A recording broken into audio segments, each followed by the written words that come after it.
அதுதான் நடந்தது. எல்லாம் சிறப்பா முடிஞ்சோன்னே அகிலன் நல்லா தூங்கிடுறான். அப்ப அவனோட போர்வையை யாரோ இழுக்கிற மாதிரி தெரியுது. திடீர்னு முழிச்சு பார்க்குறான். உள்ள பொருள்லாம் அங்கேயும் இங்கேயும் இடம் மாறுது. இதெல்லாம் பார்த்து அகிலன் பயந்து போயிடுறான். அப்ப மணி என்ன அப்படின்னு கிளாக்க பார்க்குறான்.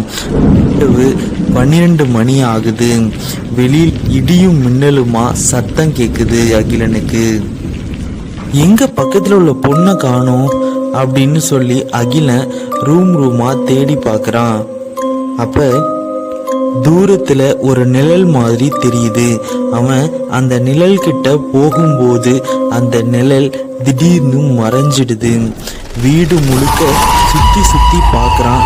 யாருமே காணோம். வீடு ஒரே மயான அமைதியா இருக்கு. அப்ப இவனுக்கு பின்னாடி திடீர்னு ஒரு உருவம் வந்து அப்படியே